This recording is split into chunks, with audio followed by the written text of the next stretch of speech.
출애굽기 2장 10절에서 15절 말씀, 23절에서 25절 말씀.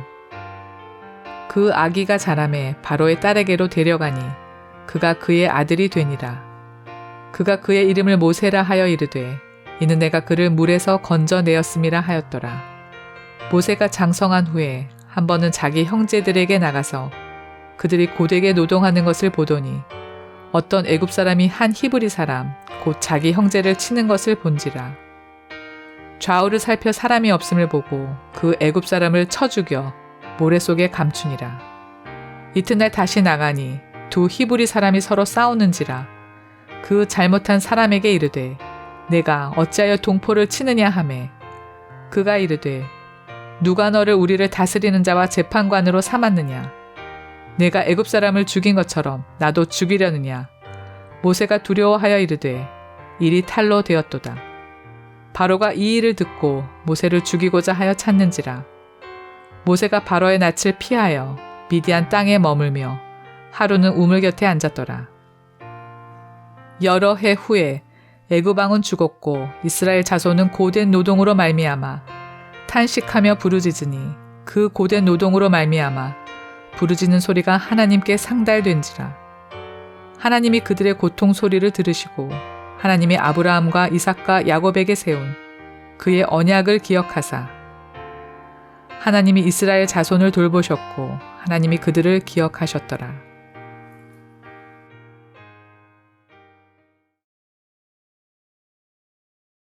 여러분 성경을 보면 아주 분명한 진술, 분명한 선포 계속 반복이 됩니다. 하나가 있죠. 그건 뭔가 하면 바로 오늘 본문에 나오는 이 내용입니다. 하나님이 자기 백성을 돌보신다. 우리는 그것을 굳게 믿습니다. 참 좋아요. 그 말을 이렇게 듣고 음미를 하면 얼마나 은혜가 됩니까? 불안한 일상 또 인생 한복판에서도 좀 안심이 되죠. 근데 이런 질문이 생겨요. 하나님이 우리를 돌보시는 것은 맞는데 성경이 반복해서 우리에게 자꾸 이야기를 해주고 있는데, 근데 하나님이 언제 도우시는가 그걸 잘 모르겠어요. 또 하나님이 어떻게 우리를 실제로 도우시는가 그것도 분명치가 않아요. 그걸 알 수가 없어요. 왜 이런 말씀을 드리는가 하면 하나님이 돕는다는 것은 분명한 것 같은데 종종 하나님의 그 도우심이라는 게 우리가 기대하는 것하고는 어긋나는 경우가 참 많아요. 한마디로 오늘 성경을 봐도 그런 것처럼 하나님의 도우심이 너무 느려요. 그런 생각 안 드십니까? 그런 느낌 가져본 적이 없어요? 하나님이 살아계시고 분명히 나를 돕는 것은 알겠는데 그게 잘 느껴지지가 않아요. 언제 돕는지 잘 모르겠고 어떤 방식으로 하나님이 나를 정말 구체적으로 돕는 것인지 이것도 확실하지가 않아요. 여러분, 우리 한국 사람들은 너나 할 것 없이 다 가지고 있는 DNA가 뭡니까? 빨리빨리입니다. 어려서부터 우리 한국 사회에 자라가면서 이 빨리빨리 이 정신이 나도 모르게 그냥 몸에 배잖아요. 하나님은 돕는다고 하는데 감감무소식인 것 같아요. 하나님이 침묵하시는 것만 같고 외면하시는 것만 같고 내 기도를 전혀 듣지도 않으시고 기억도 못 하시는 것처럼 느낌은 그래요. 너무 늦어요. 도움의 손길이 와야 되는데 지금쯤은. 그래서 우리는 쉽게 실망을 합니다. 그리고 의심을 하게 돼요. 나중엔 이건 이론뿐이지 않는가. 성경이 듣기 좋은 말을 하고는 있는데 내가 느끼지를 못하고 체험을 못하니까 그런 의문이 들죠. 과연 하나님이 나를 돕는 게 맞는가? 의문이 생겨요. 여러분, 여기 본문의 이스라엘 백성들은 분명히 하나님께서 구원하신 하나님의 백성들 맞지요? 하나님의 자녀들이라고 불러도 좋습니다. 구약의 교회 공동체가 바로 여기 이스라엘 백성들이에요. 그런데 여러분 생각을 해보세요. 무려 400년 동안 노예 생활을 지금 해오고 있는 중입니다. 너무 오래 가지 않아요? 하나님이 돕는 건 분명하고 하나님의 백성인 건 분명하고 하나님이 방치해 두신 건 아닐 텐데도 불구하고 우리 인간적인 시각으로 바라보면 그 시간이 너무 더디어요. 여기 보니까 계속해서 애굽에 이제 노예살이를 하다가 고된 노역에 시달렸답니다. 일만 많이 한 것도 아니고 학대를 한 것 같아요. 이 애굽 사람들이, 이스라엘 백성들이 자꾸 숫자는 많아지고 그러니까 위협도 느끼고 두려움도 느끼고 해서 많이 학대를 해서 견디기가 어려웠답니다.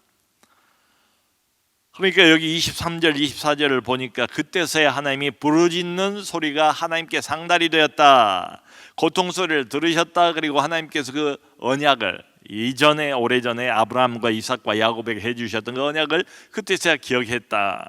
25절에는 그래서 하나님께서 이스라엘 자손을 구체적으로 본격적으로 돌보기 시작하셨고 그들을 기억하셨다. 그러니까 이 본문 내용만 보면 하나님께서 그 전에는 별 관심이 없었다가 극한 고통을 당하는 모습을 보시고 그때서야 그들 처지에 관심을 갖는 것처럼 그렇게 해석을 할 수도 있잖아요. 아니 너무 어렵다. 이 백성 이러다간 다 이 땅 위에서 멸절되겠다. 내 백성 없어지겠다. 구약 교회 이게 사라지겠다. 안 되겠다. 이제는 그야말로 행동으로 내가 옮겨야 되겠다. 그때서야 하나님께서 그걸 생각하신 것처럼 그렇게 느껴질 수도 있지 않습니까? 전반적으로 보면 400년, 100년, 200년도 아니고 300년도 아니고 400년이 보통 세월입니까? 너무 오랜 세월이 걸려요. 이분이 액션을 취하는 데까지.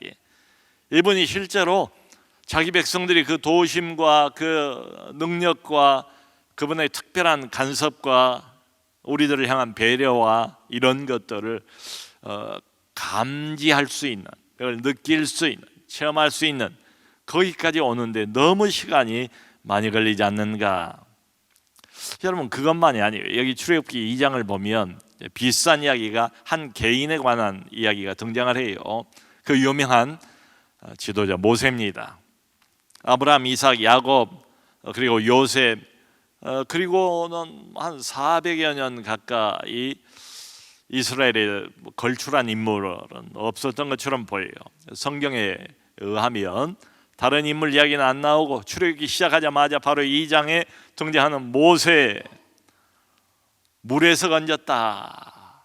물, 우리가 잘 아는 스토리입니다. 모세의 출생, 모세의 성장, 그리고 부름 받기까지의 그 과정을 아주 짤막하게 요약을 했어요. 근데 그게 세월로 따지면 적지가 않아요. 무려 80년이에요. 80년. 그러니까 나이 40살 되었을 때 아까 우리가 처음에 읽었던 그 내용이 이 내용입니다. 모세가 자기가 히브리 사람인 걸 알았거든요. 그 이제 민족 의식이죠. 히브리인의 정체성을 모세는 애굽 왕자로 살았지만 가지고 있었다 이 말입니다. 이것도 참 희한해요. 기적이에요. 하나님의 특별한 간섭과 섭리가 아니라고 할 수가 없어요. 나이 40살 되었을 때 가장 일해 볼 만한 나이 아닙니까? 저 애굽의 왕자이기도 하고 또 애굽의 모든 학문을 다 배웠대요. 믿을 만한 지도자, 리더지요. 모세가 자기 동족 히브리인이 너무 학대를 당하는 것을 보고 그 학대하는 애굽 사람을 쳐서 죽였어요. 그리고는 이게 이제 발각이 됐습니다. 당시에 바로 왕의 최대 정적은 바로 모세예요. 모세가 눈에 가시 같았는데 이걸 빌미로 해서 아예 모세를 죽일 생각을 한 거지요. 좋은 호재가 생긴 거예요. 이 사람을 없애버릴. 모세가 그걸 알고 미디안 광야로 도망을 갔다. 40세. 그리고 그 중간에 생략되어 있어요. 40년 동안 양치기를 했답니다. 그러니까 미디안 광야에서 양 몰고 매일같이 이리 가고 저리 가고 풀을 찾아서 목초지를 찾아서 목자 역할을 한 세월이 무려 40년. 나이 80이 됐어요. 그리고 그때 부름을 받습니다. 여러분, 너무 오래 세월이 걸리는 것 아닙니까? 인간적으로 생각을 해보면 그런 느낌이 들잖아요. 그러니까 솔직히 인간적으로는 우리는 이런 질문을 해보고 싶지 않습니까? 아니, 하나님께서 조금만 더 빨리 이 백성들의 고통을 돌아보셨으면 얼마나 좋았을까? 400년 말고 한 200년 정도만 고통당하도록, 200년이 그러면 100년 더해서 300년 정도만 노예 생활하고 고통당하고 이방 땅에서 객이 되어서 고생을 해도 그게 몇 대겠습니까? 할아버지 그냥 알 수 없는 저 조상 때부터 대대로 태어나면서부터 노예예요. 하나님의 백성들인데 불구하고 200년 정도면 충분하지 않았을까요? 300년 정도면 충분하지 않았을까요? 그러니까 그런 의문이 생겨요. 왜 꼭 하필이면 400년이냐? 왜 하필이면 호흡백발 다 되었을 때 모든 힘도 없어지고 정신력도 희미해지는 그 나이에 80 되어서 하필 그때 부르시는가? 모세를 한 20년쯤 전에 60세 때 그래도 기력이 좀 있고 의욕이 있고 그럴 때 불렀으면 훨씬 낫지 않았을까? 더 많은 일을 할 수 있지 않았을까? 우리 생각은 그래요. 그때가 더 좋을 것 같지 않습니까? 자, 그래서 이게 우리의 문제입니다. 하나님이 우리를 돕고 하나님께서 특별 관리를 하신다. 믿는 자들, 하나님의 백성들을, 교회 공동체를. 그건 분명한데 그건 뭐 저희가 거기에 이유를 달 수가 없어요. 성경 전체가 다 그렇게 말하고 있으니까. 그런데 문제는 뭐냐? 너무 느리다. 그 도움의 손길이 와 닿는 데까지가. 그래서 아쉬워요. 여러분, 이제 여기 믿는 분 중에 좀 나중에 나이가 먹어서 이렇게 믿기 시작한 분들이 있거든요. 그런 분들 중에는 이제 그런 후회를 해요.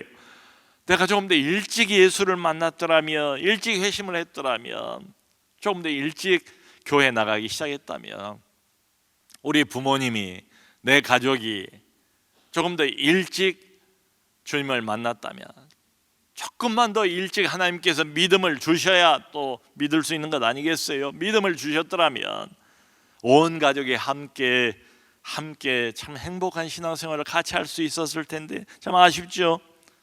그것뿐이겠습니까? 좀 더 일찍 하나님께서 나를 승진시켜 주셨더라면, 조금만 더 일찍 나를 무엇에 어느 대학교든지 무엇이든지 합격시켜 주셨더라면, 좀 더 일찍 내게 결혼을 선물로 주셨더라면, 좀 더 일찍 장로가 됐더라면, 좀 더 일찍 권사가 됐더라면 훨씬 더 많은 일을 할 수 있었지 않은가. 근데 이미 지나가 버린 시간들은 돌이킬 수가 없습니다. 그래서 후회가 남고, 그래서 아쉬움을 계속 가지고 있는 사람들도 없지 않아 있을 것 같아요. 여러분, 이것뿐만이 아니에요. 지금 이 백성들, 온 세계에서, 온 땅에서 이 백성들에게만 하나님이 특별한 관심을 가지고 있는 것은 분명해요. 근데 400년이에요. 성경을 보면, 적어도 성경에는 아브라함, 이삭, 야곱, 요셉의 가족들이 애굽으로 70명 정도가 내려왔다. 그 이후로는 400년 동안 침묵이에요. 400년 동안 성경책도 없어요. 기록된 성경책이 그때는 있을 리가 만무해요. 전에 내려오는 구전을 통해서 조상 대대로 그저 여호와 신앙을 간신히 이어가고 있는 이런 상황처럼 보입니다.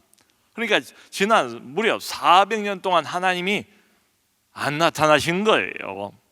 이 백성들에게. 분명하게는 뒤에 가면 선지자도 나오잖아요. 예언자도 나오잖아요. 주께서 내게 말씀하시기를 하면서 하나님의 말씀이 뭔가를 분명하게 외치는 이런 하나님이 보내신 선지자들이 많이 이어서 나오지 않습니까? 근데 이때는 그런 사람도 하나도 없어 보여요. 그러니까 하나님의 말씀을 제대로 직접 들을 수도 없고, 그리고 장래에 도대체 무슨 일이 있을지, 미래에 어떤 희망이 있을지 하나님이 말씀으로 그것을 약속해 주신 적도 없고 아무것도 없어 보여요. 노예 생활, 핍박, 학대, 고역, 노역, 그리고 계속 고통과 핍박만 계속이 됩니다. 여러분, 이것뿐만이 아니에요. 모세도 똑같은 방식으로 하나님이 다루세요. 미디안 광야로 도망가서 40년을 살지 않습니까?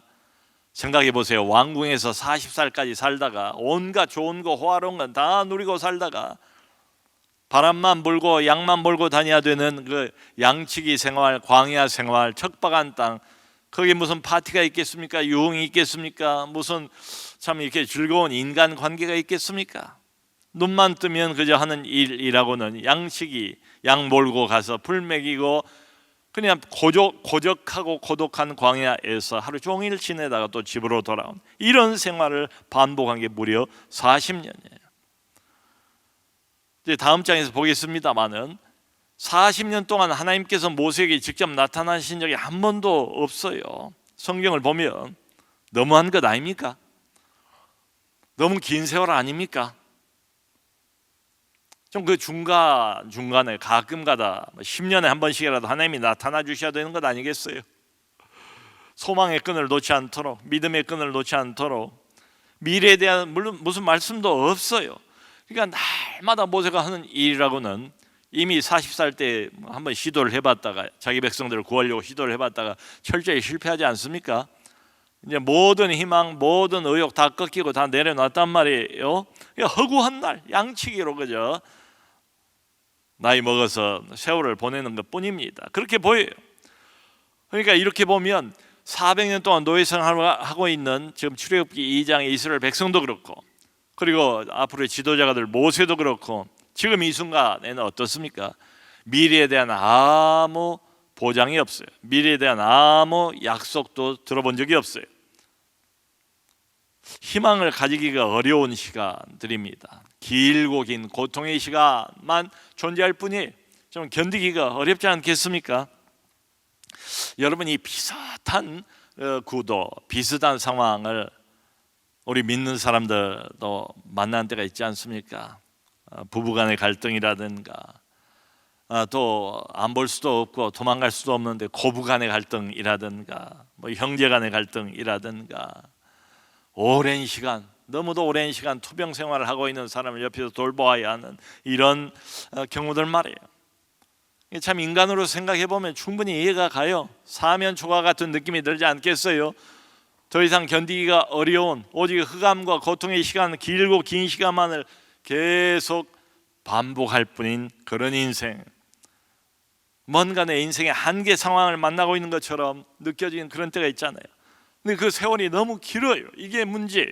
하나님이 돕는다고 하는데 도움의 손길이 느껴지지를 않는다 이 말이죠. 그렇다고 해서 무슨 뚜렷한 하나님께서 내게 장래가 좋아질 것이라는 보장을 해주신 것도 아니에요. 그냥 지금 현재 내 입장에서만 생각을 해보면 끝도 없이 이 고통을 견뎌야만 하는 이런 세월, 그게 지금 본문에 나타난 소위 하나님의 백성 공동체인 이스라엘의 상태고, 하나님의 영적인 위대한 지도자, 이스라엘 역사에서 가장 위대한 지도자 중에 한 사람인 바로 모세의 상황이었습니다. 여러분, 어떤 하나님의 백성이라 할지라도, 하나님의 자녀라 할지라도 이런 상황에 처해 있다면 누구든지 견디기가 어렵겠지요. 아마 좌절하게 될 것 같아요. 아마 하나님을 향한 믿음과 신앙도 계속 유지하기가 결코 쉽지가 않을 것 같다는 생각이 들어요. 인간적으로 이렇게 쳐다보면 그렇게 보이지 않습니까? 얼마든지 우리도 이들의 이런 상황에 공감할 수 있지 않습니까? 자, 그런데 이번에는 성경은 우리 하나님에 관한 책 아니겠습니까? 궁극적으로는 모세에 대한 이야기를 하고 이스라엘 백성에 대한 이야기를 하지만 결국은 하나님에 대한 이야기를 하고 싶은 게 성경 아니겠어요? 다른 면에서 한번 생각을 해보자고요. 다시 말하면 어떤 인간적인 입장 말고 하나님의 입장에서 이 상황을 보면 이게 뭘까 도대체? 여러분, 모세가 어떤 처지에 있다는 것을 하나님이 몰랐을까요? 이스라엘이 아주 오랜 세월 동안 어떤 상황에 놓여 있다는 걸 하나님이 몰랐을까요? 몰랐다가 이제 막 부르짖고 막 아우성을 치내야 그제야 하나님이 알아듣고 구원을 하셨다, 이런 말일까요? 400년 동안 이들을 방치해 놨을까요? 그죠? 40년 동안 모세라는 앞으로 지도자, 하나님의 큰 종으로 큰 역할을 해야 되는 이 사람을 그냥 방치해 놓은 걸까요? 그러다가 하나님께서 이제야 비로소 정신이 나서 이들을 돌아보시다, 이런 이야기일까요? 그럴 리가 없죠. 여러분, 하나님은 처음부터 모든 것을 다 알고 계셨습니다. 아니, 이렇게 말씀드릴 수가 있어요. 하나님이 이 상황을 만드셨습니다. 하나님, 그분이 스스로 이 상황을 조성을 하셨다, 이 말이에요. 여러분, 단도직입적으로 이렇게 한번 물어보세요. 하나님은 하나님이십니다. 그분이 어떤 분인가를 우리가 잘 알아요. 모든 것을 모든 것 되신 분이, 그분에게 실수가 없으시잖아요. 여러분, 하나님께 낭비하는 시간이란 게 있을까요? 어떻게 생각하세요? 하나님께 쓸데없는 시간이란 게 과연 존재할까요? 하나님의 백성들, 그리고 하나님의 사람을 향한 하나님의 간섭, 하나님의 인도하심, 그 인생을 하나님이 다스리신다고 우리는 믿는데, 하나님 입장에서 볼 때 이유 없는 고통이라는 게 있을까요? 있을 것 같지가 않아요. 400년 동안도 하나님은 간섭하셨고 도우셨는데 그걸 몰랐을 뿐이죠. 느끼지 못했을 뿐이죠. 그 도움이 와닿지 않았을 뿐이죠. 하나님이 400년이라는 긴 세월을 꼭 필요로 했던 이유가 사실은 창세기 15장을 보면 거기 나와 있어요. 아브라함을 부를 때 이미 그때에 예언을 하세요. 창세기 15장 13절 뒷부분을 보면 네 후손들이 이방으로 가서, 그 이방은 이제 애굽 땅입니다. 이방으로 가서 객이 될 것이고 그들을 섬길 것이고 400년 동안 그 이방 사람들이 너희 자손을 괴롭힐 것이다. 거기 분명하게 명시하기를 100년도 아니고 200년도 아니고 300년도 아니고 400년이래. 이미 아주 오래 전에 믿음의 조상인 아브라함에게 하나님께서 400년이라는 숫자를 명시를 하셨어요. 그리고는 그 후에야, 그러니까 그 후라는 것은 400년 후입니다. 400년 후에 이 땅으로 돌아오게 될 것이다. 400년 전부터, 아브라함이 이삭을 낳기도 전부터 하나님께서는 앞을 내다보시고 말하자면 미래에 대한 자기 백성에 관한, 자기가 세울 특별한 이 하나님의 공동체에 관한 계획을, 자세한 계획을 다 가지고 있었다. 왜 400년인가 하면 하나님이 그 이유까지도 말씀을 하세요. 거기를 보면. 왜냐? 아직 아모리 족속의 죄악이 가득 차지 않았기 때문이다. 이게 무슨 말인가 하면 가나안 땅에 7족속이 살고 있지 않습니까? 이런 족속이 있고 저런 족속이 있고 그래요. 헷 족속도 있고 뭐 아모리 족속도 있고 블레셋 족속도 있고 성경에 여러 족속이 나오잖아요. 근데 그들이 원래 우상 숭배자들이었어요. 도덕적으로 이루 말할 수 없이 이미 야곱 때 보면 얼마나 부패한 사회입니까? 그럼에도 불구하고 하나님이 기다리시겠대요. 아모리 족속의 죄악이 아직 덜 찼대요. 그러니까 노아의 홍수 때를 한번 생각을 해보세요. 하나님께서 다짜고짜 죄 몇 번 지었다고 다 물로 멸망시키고 이런 건 아니잖아요. 생명이 얼마나 귀합니까? 모든 생명은 하나님이 다 주신 게 맞아요. 이 가나안 족속들의 죄가 머리 꼭대기까지 하늘 끝까지 찰 때까지 다 차는 시간이 400년이래요. 그러면 뭡니까? 이 백성들은 하나님의 심판의 도구가 될 거래요. 그 이야기예요. 하나님의 백성들 심판의 도구로 죄가 가득 찼을 때 이들을 멸절시키고, 그러니까 들어가서 뭐 파죽지세로 여호수아가 다 물리치지 않습니까? 보면 참 우리가 어떤 표현은 이해할 수 없을 정도로 다 죽입니다. 하나님의 심판이에요. 찰 때까지 찬 거예요. 노아의 홍수 때와 비슷해요. 살려둘 만한 가치가 있는 인간으로서 그런 인간은 없는 상태가 되어버리는 거예요. 이때가. 그 세월이 400년이고 말하자면 이 배후에 담겨 있는 하나님의 말씀은 너희는 나의 심판의 도구가 될 것이다, 이런 뜻이죠. 여러분, 앞으로 400년이면 그 팔레스타인 가나안 지역도 얼마나 사람이 많아지겠어요? 그 많은, 거기는 또 거인족 속도 있고 말이죠. 용맹한 사람들, 이미 철기 문화가 오래전부터 발달을 했는데 말이에요. 한두 사람 가지고 되겠습니까? 10,000명 가지고도 되겠습니까? 대군이 필요해. 대군. 숫자가 불어나야 한다고요. 그러니까 이 면에서만 봐도 하나님께서 400년이라는 시간이 필요한 이유가 있다. 지금 이제 나중에 보면 인구를 계수를 하잖아요. 출애굽할 때 장정만, 남자들 장정 싸울 수도 있는 사람만 60만 명입니다. 이제는 해볼만 해요. 그러니까 여러분, 우리는 잘 알 수가 없어요. 하나님의 그 큰 뜻을 400년 후를 내다보면서 인간의 구원의 역사를 이어가시는 하나님의 큰 뜻을 우리는 우리 눈 앞에 그것만 보이죠. 내게 달고 내게 쓰고 이것만 우리는 느껴지지 않습니까? 그런데 하나님은 그 이상이에요.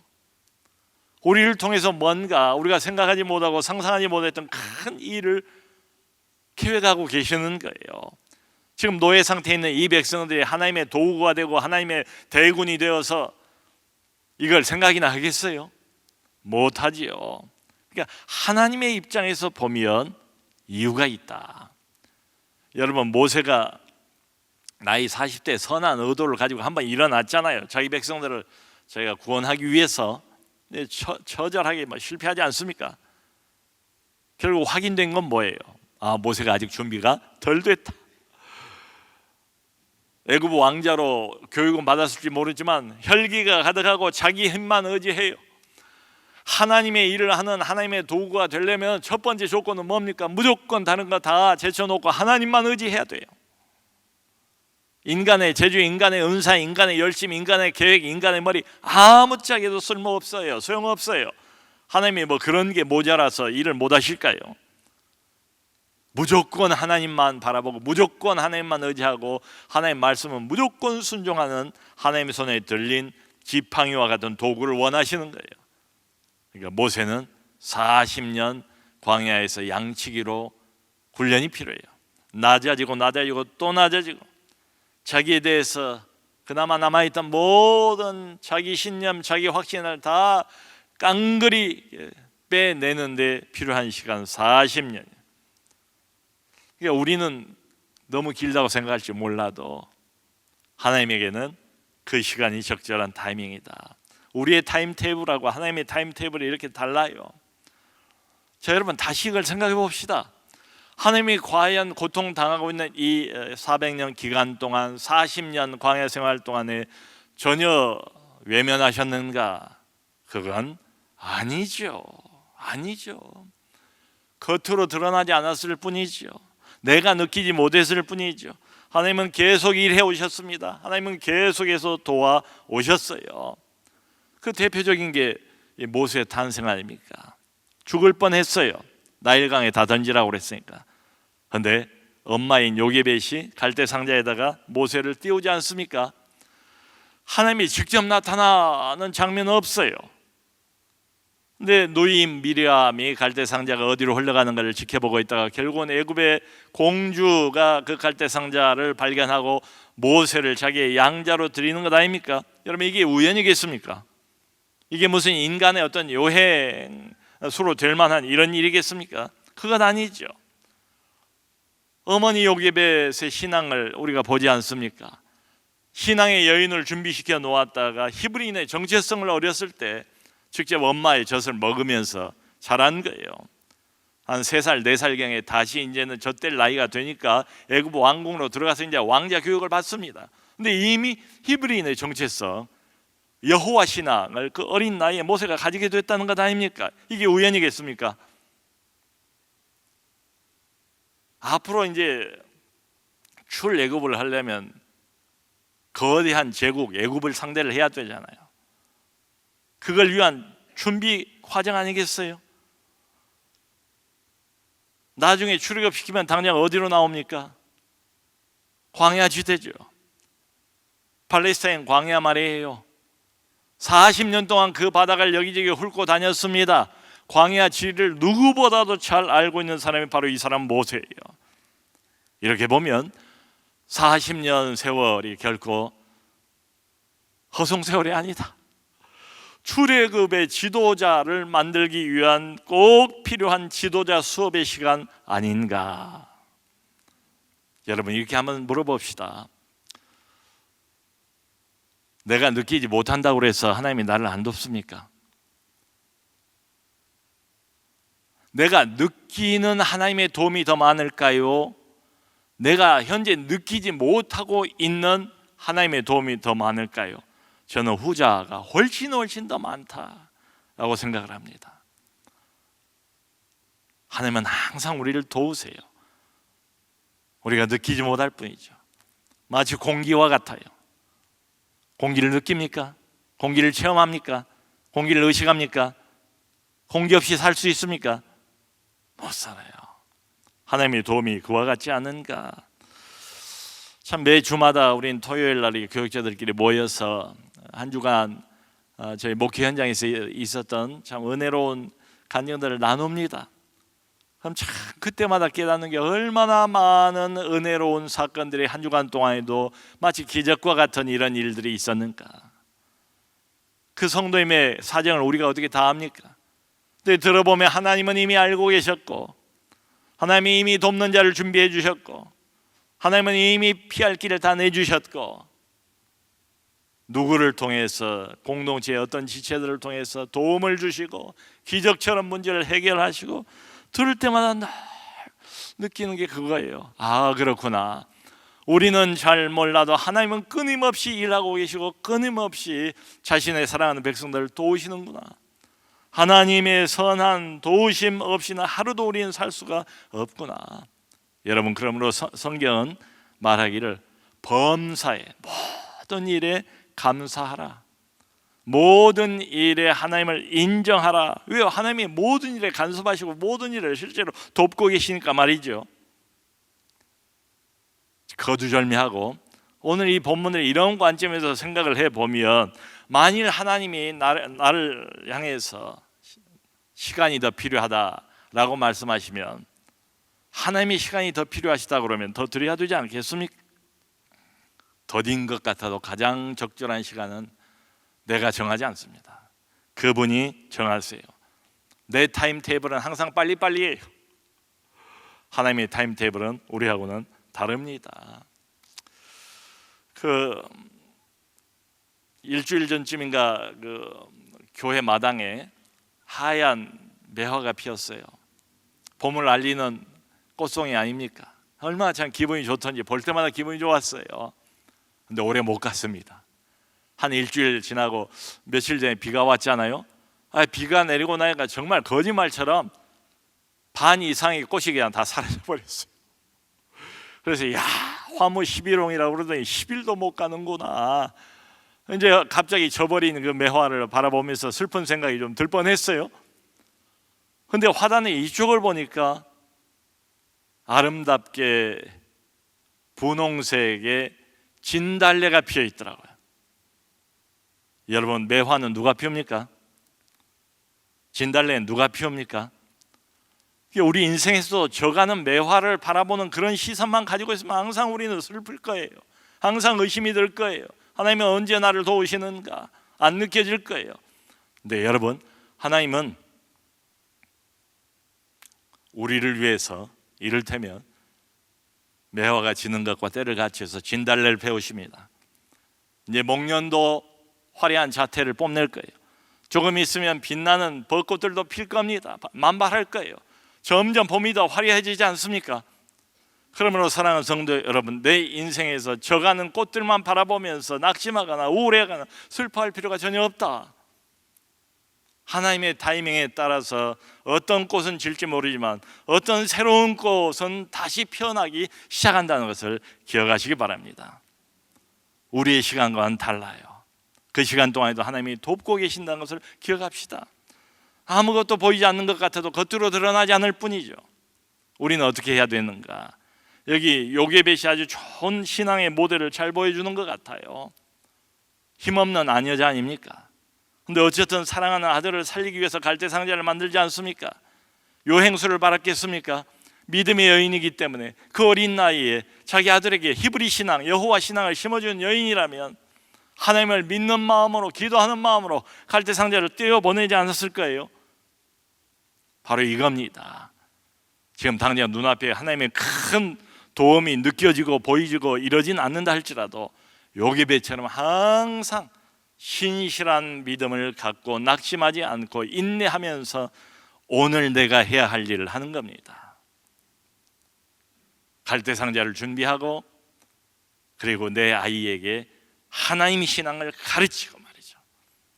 그렇게 인내하면서 믿음으로 전진해가는 우리 모두가 될 수 있기를 주님의 이름으로 축원합니다.